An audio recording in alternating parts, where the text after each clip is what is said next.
안녕하십니까. 혼란한 정치 시사 이야기를 술술 풀어보는 송무권 혼술 3월 20일 월요일 오후에 인사드립니다. 오늘 두 곳의 여론조사 기관에서 정치 관련 여론조사 결과를 발표를 했습니다.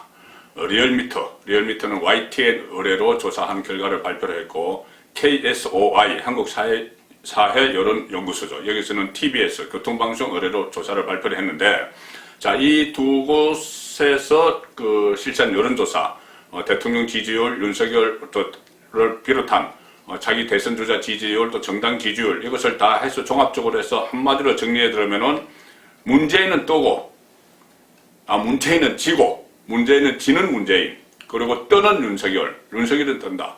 문재인은 지고 윤석열은 뜬다. 현재의 권력은, 아직은 현재의 권력이죠. 현재의 권력은 가라앉고 있고 미래의 권력은 뜨고 있다. 자, 그런 것이 수치화된 민심으로 확인이 됐습니다. 일단 두 여론조사 기관이 실시한 그 조사 결과를 보면은, 그 해당 조사 기관에서 과거에 했던 조사와 대비해서 최고치를 기록한 것, 또 최저치를 기록한 것, 그것이 각각 두 개 항목씩 있습니다. 최고치를 기록한 두 개 항목, 최저치를 기록한 두 개 항목이 있는데, 최고치 기록한 건 이겁니다. 첫 번째, 윤석열 전 총장의 대선 후보 적합도 조사에서 지지율이 39.1%가 나왔습니다. 39.1. 이 39.1%는 KSOI 조사인데, 이 KSOI 조사에서 최고치를 기록한 겁니다. 최고 높은 지지율.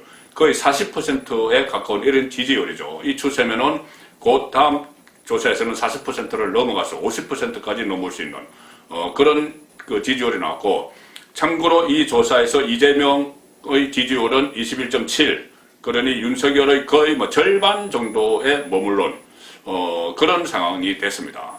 그래서 윤석열 지지율이 최고치가 나왔고, 그 다음에 최고치가 나온 두 번째 최고치는 문재인입니다. 문재인의 국정수행평가 조사에서 부정평가, 잘못하고 있다.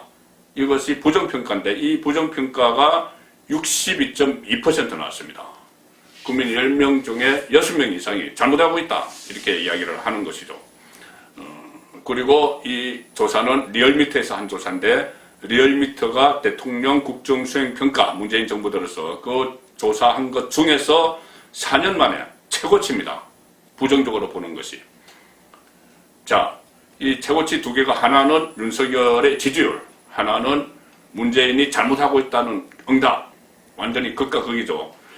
자, 최저치가 두 개 있다고 말씀드렸는데, 최저치 첫 번째는 문재인입니다. 문재인 국정수행평가 조사에서 잘하고 있다. 긍정평가. 이것이 가장 낮았습니다. 최저치를 기록했습니다. 34.1%. 리얼미터 조사 기준이죠. 리얼미터 조사 기준으로 지금까지 리얼미터가 한 조사 중에서 대통령 지지율 최저치 가장 낮았습니다. 34.1%. 자, 이 상황에서 또 최저치가 또 하나 있습니다. 두 번째 최저치인데, 여당이죠. 문재인 정권과 지금까지는 같이 가고 있는 더불어민주당 지지율, 지금까지 같이 가고 있다는 건 왜 제가 그 말씀 드렸는지 잠시 후에 설명을 드리겠습니다. 민주당 지지율도 문재인과 동반 하락을 했습니다. 28.1%, 28.1. 이것도 리얼미터 조사에서 지금까지 정당 지지율 조사에서 문재인 정부 들어서 최저치입니다. 28.1%. 참고로 이 조사에서 국민의힘 지지율은 35.5%. 민주당을 훨씬 앞서고 있죠.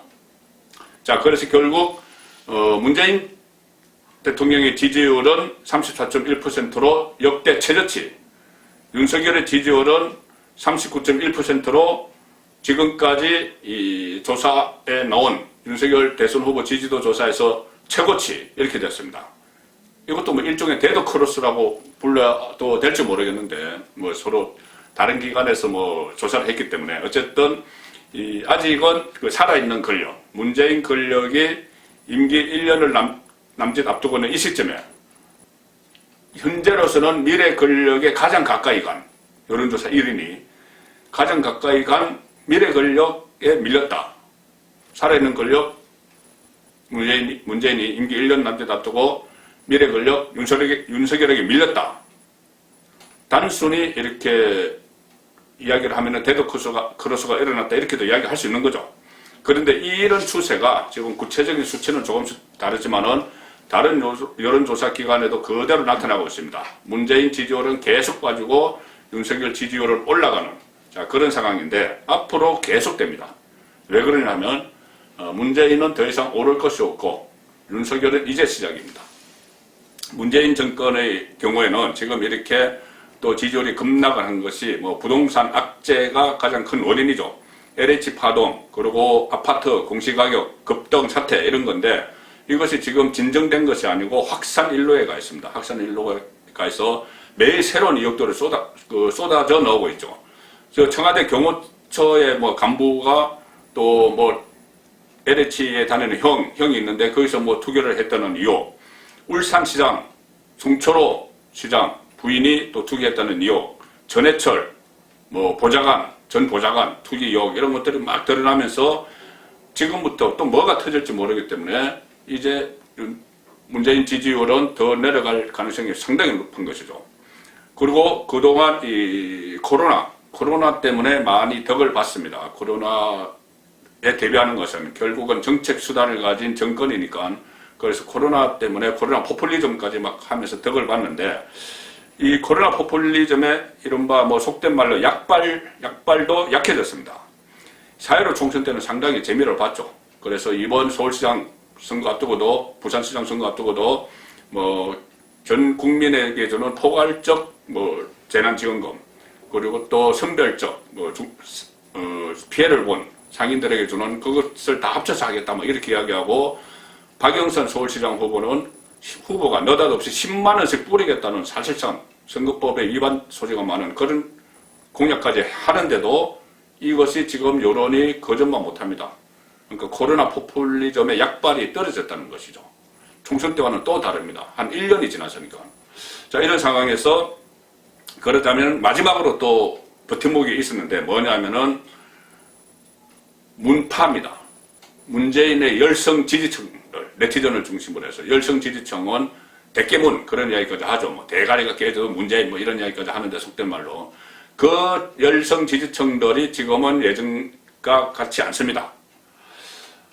가령 이런 것이 있었죠. 그때 이 문재인 대통령이 이 전세를 한번 역전시켜 보려고 이 부동산 파동, 이 LH 땅 투기 사건 이런 것을 보수 정권의 책임 탓으로 돌리려고 시도를 했습니다. 그래서 부동산 적폐 청산 이야기를 했죠. 그리고 촛불 민심 이야기를 다시 꺼냈습니다. 그 적폐 타령, 촛불 타령을 또 했는데 이외로 친문에서도 적극적으로 거기에 대해서 지원을 하지 않았습니다. 다른 때 같으면은 막 벌떼처럼 일어나서 네티즌들이 인터넷을 달굴 텐데 이번엔 그런 게 없었죠. 자, 그래서 효능이 없었습니다. 그렇기 때문에 하루 만에 문재인 대통령이 다시 사과를 했죠. 자, 이 부분에 대해서는 아무리 친문이라도 이런 문제, 지금 마치 고양이 가게에 생선을 맡긴 것 같은 이런 상황인데 이 모든 것을 또 과거 탓으로 돌리려고 하니 친문 네티즌들도 본인들도 지금 부글부글 끓고 있는데 특히 젊은이들이 많은데 젊은 층들이 많은데 거기까지는 동조할 수가 없죠. 그러니 오늘도 문재인은 다시 고개를 숙였습니다. 또 고개 숙여서 사과를 한다 이런 말까지 할 정도가 됐으니 지지율 버튼목이던 열성 지지자도 외면을 하기 시작했기 때문에 상당히 어떤 레임덕을 막기 어려워졌다 이렇게 볼 수가 있습니다. 또 특히 내부적으로는 대통령 문재인의 영이 안 먹히는 그런 상황도 일어나고 있습니다. 이것은 레임덕, 역대 정권에서 나타난 레임덕의 가장 대표적인 징후죠. 임기 말에 가면은 대통령이 뭐라고 해도 잘 안 듣습니다. 그런 상황이 지금 일어나고 있죠. 가장 최근만 해도 박범계 법무부 장관에게 수사지휘권을 발동하도록 해서 친문의 대모인 한명숙 전 국무총리 한명숙 구명작전에 구출작전에 나섰는데 그것이 실패를 했습니다. 당장 친문이라고 정권 쪽에 가깝다고 믿었던 조남관 검찰총장 권한대행이 사실상 반란을 일으켰죠. 그래서 대검 부장회의에 윤석열의 우호적인 고검장들을 섞어 넣어서 이 심의를 하고 투표를 하도록 해서 결국은 무산됐습니다. 그 기소가 무산된 것이죠. 그 수사했던 검사들에 대한 기소가 무산됐는데 그 과정에서 이 일종의 친정권 쪽이라고 불렸던 부장 검사들 중에서도 이탈표가 나왔습니다. 투표를 했는데 이 기소에 찬성한 의원이 찬성한 그 멤버가 부장검사단 쪽에서 멤버가 2명밖에 없었습니다. 2명은 기권을 했죠. 그런데 이 부장검사들 중에서 6명 중에서 한 4명, 5명은 친정권 쪽이라고 믿었는데 그 중에서 확실히 친정권 편에 든 부장검사는 2명밖에 없었습니다. 그래서 검찰이 기권을 하는, 검사가 기권을 하는, 아니 어떻게 검사가 기소를 여부를 결정하는데 기권을 할 수가 있느냐? 그러면 어떻게 검사가 그럼 기소냐 아니냐 이것을 법률적으로 판단해야지 그걸 가지고 기권을 할 수 있느냐 이런 비아냥까지 지금 듣고 있습니다. 그만큼 영이 안 먹힌 겁니다. 이것은 박범계의 영이 안 먹힌 것이 아니고 문재인의 영이 안 먹힌 것이죠. 그 뒤에 있는. 그리고 또 가장 최근에 그런 사례도 있었죠. 검찰을 해체를 하기 위해서, 검찰을 완전히 해체하기 위해서 강경파들이 내세웠던 수사청 설치, 수사청과 공수처청 분리, 이 이야기가 막 나오자 그때 문재인이 좀 뭔가 좀 놀라서 이렇게 너무 빠른 것 아니냐 해서 속도 조절론을 주문을 했는데 안 먹혔습니다. 친문 정치권 안에서, 그러니까 여권 핵심 강성 정치권에서 그것을 받아들이지 않았습니다. 그냥 밀어붙였죠. 대통령이 뭐라고 하든 말든. 그러니까 영이 안 먹히는 거죠. 그렇게 되니 결국은 결과적으로는 그 일이 윤석열이 검찰총장직을 던지고 나올 수 있는 명분을 줬습니다. 그래서 결국은 윤석열이 지지율 40%까지 가까이 가는 이런 상황까지 왔고 상대적으로 문재인은 가라앉는 그런 상황이 된 것입니다. 그래서 지금 상황이 여기까지인데 앞으로 엄청난 일이 또 하나 남아 있습니다. 영이 안 쓰는 거는 정권 내부의 균열을 의미하죠. 균열을 의미하는데 4월 7일 실시되는 서울시장, 부산시장 선거에서 현재 여론조사대로라면은 민주당이 참패합니다.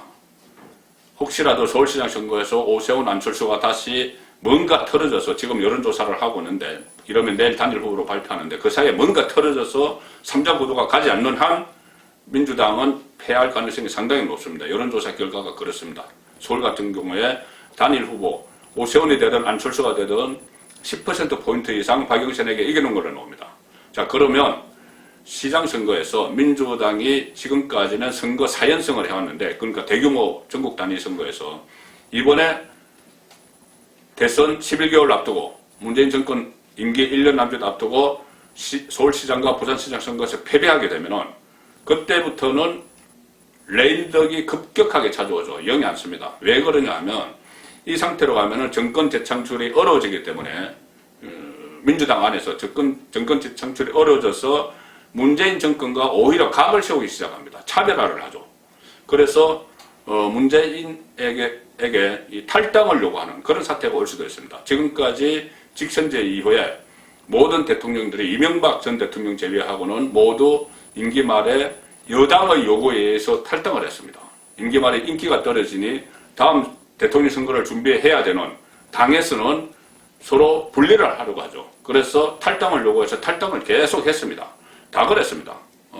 노태우, YS, DJ, 노무현, 박근혜 다 탈당했죠. 이명박만 탈당을 하지 않았습니다. 박근혜 전 대통령이 굳이 요구를 하지 않았었죠. 자, 그런 상황에서 또 이 민주당이 다음 달에 전당대회를 열죠. 전당대회를 열어서 이낙연 후임 새로운 대표를 뽑는데 그 대표 선거에 출마한 사람들이 송영길, 우원식, 홍영표 이런 사람들입니다.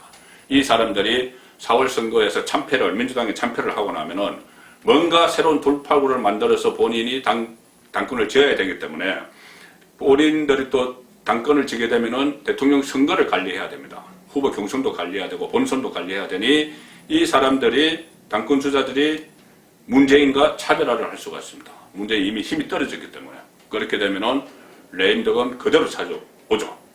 또 대권 주자들도 마찬가지입니다. 특히 문재인 친문과 원래 이 악감정이 쌓이고 쌓인 이재명 경기도지사 같은 경우는 상당히 강하게 문재인을 공격을 하기 시작할 겁니다. 그러면서 실제로 탈당까지 요구할지도 모르죠. 자, 이런 상황이다 보니 문재인은 지금 가라앉는 일만 남은 반면에 윤석열은 이제 시작이다. 아침 제가 조간 딱 풀어서 전해드렸듯이 지난주 금요일에는 101세 대신 철학자 김영석 교수를 만나서 또 조언을 듣기도 하고 지금 단일 국민의힘과 국민의당 사이의 범야권 단일 후보가 내일이나 모레 중 정해지면 그때부터 윤석열이 본격적인 정치 행보를 할 가능성도 있습니다. 그렇기 때문에 윤석열은 이 선거 후에 4월 7일 선거 후에 더욱더 강력한 미래 권력으로 떠오르고 그 반대 지점에서 문재인 레임덕은 더 깊은 늪에 빠질 가능성, 그 가능성이 오늘 발표된 두 곳의 그 여론조사 결과가 그대로 적나라하게 보여줬습니다. 송국근의 혼술이었습니다.